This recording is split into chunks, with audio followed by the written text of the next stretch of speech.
इलाहाबाद की जो घटना हुई,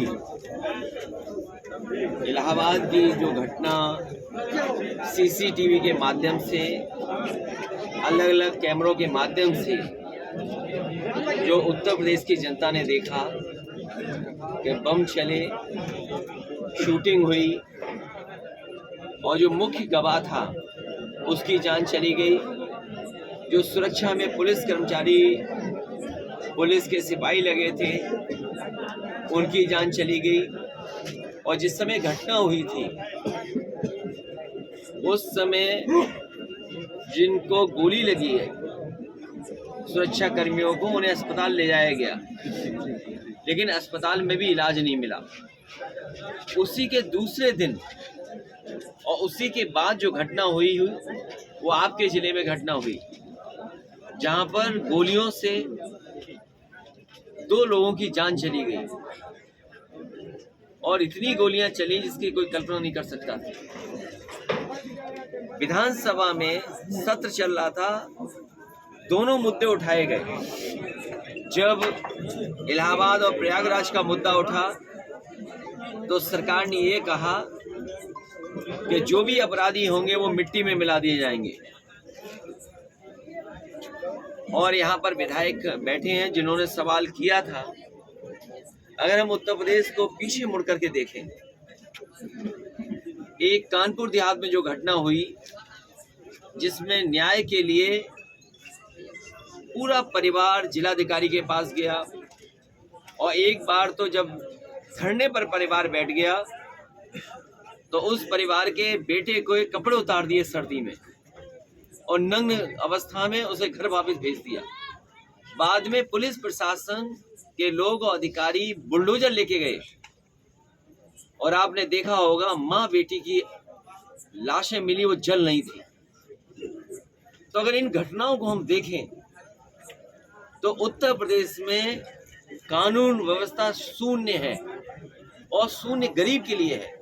अगर गरीब उम्मीद करे कि उसे न्याय मिल जाएगा, प्रशासन, ये सरकार न्याय नहीं दे रही है। मान लीजिए जिस घटना के में हम और आप बैठे हैं, ये कोई पहली बार नहीं हुई है, पहले भी कुछ झगड़े हुए हैं, पहले भी आपस में कुछ बातें आई हैं।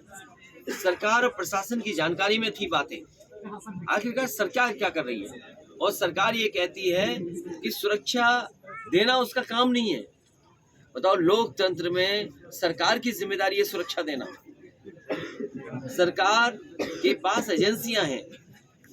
इलाहाबाद में इंटेलिजेंस फेलियर थी, कानपुर देहात में इंटेलिजेंस फेलियर थी, और यहाँ पर ये परिवार कोई पहली बार नहीं ये सूचना दे रहा होगा प्रशासन को।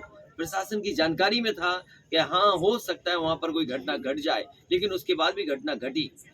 लोग ये कहें चुनावी रंजिश थी, लोग ये कहें कि आपस में पहले से झगड़ा था।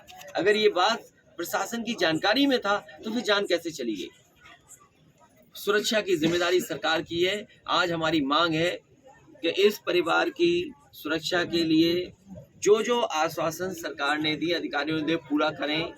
जिस तरीके से जान जाने पर सरकार मदद करती है, सरकार भेदभाव न करे। जिस समय मैं कानपुर देहात गया था, बलवंत सिंह की पुलिस कस्टडी में डेथ हुई, उसे मैंने 1 करोड़ मांग की थी कि परिवार को 1 करोड़ की मदद हो। मैं इस परिवार के लिए भी 2 सदस्य क्यों जान गई है, अलग अलग परिवार हैं, 1-1 करोड़ सरकार मदद करे। इनके परिवार में जो लोग हैं उनको सरकारी नौकरी दें, सुरक्षा का इंतजाम सरकार करे। ये सरकार की जिम्मेदारी है, सरकार अपनी जिम्मेदारी से पीछे नहीं हट सकती। और तब जब ये वीआईपी डिस्ट्रिक्ट है, ये एक वीआईपी डिस्ट्रिक्ट नहीं है, हारने वाला वीआईपी, जीतने वाला वीआईपी है। हारने वाला भी वीआईपी है, जीतने वाला भी वीआईपी है। और अगर वीआईपी डिस्ट्रिक्ट में ये हालत है, अभी मैं माताएं बहनों को देख रहा था, कितने गरीब हैं, जो माताएं बैठी, बहनें बैठी, इतने बड़े वीआईपी जिले में इतनी गरीबी, और उनके कोई पूछने वाला नहीं। इसलिए वीआईपी जिले में सुरक्षा का इंतजाम होना चाहिए। जो बड़े बड़े भाषण देते हैं सदनों में और दुनिया के बड़े बड़े प्लेटफॉर्म पर, कम से कम गरीबों की सुरक्षा मिले, गरीबों को न्याय मिले। इस तरह से अपराधियों को बुलडोजर का डर दिखाया जाता है, ये सरकार याद रखिए, बुलडोजर के दिमाग नहीं होता। बुलडोजर चलवाने वाले लखनऊ में बैठे हैं, बुलडोजर को दिशा देने वाले लखनऊ में बैठे हैं। मैं उन्हीं से कहता हूं, बुलडोजर चलाने वालों से, कि इस परिवार की मदद क्या करोगे।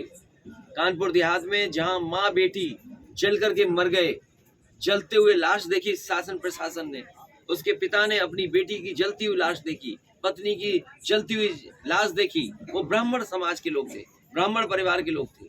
जिस बेटे को नंगा किया प्रशासन ने, वो ब्राह्मण परिवार का बेटा था। आखिरकार सरकार क्यों चुप है? जो बुलडोजर लेकर के बुलडोजर का डर दिखाते हैं, ना वहां पर कोई कार्रवाई की और ना यहाँ कोई मदद कर रहे हैं।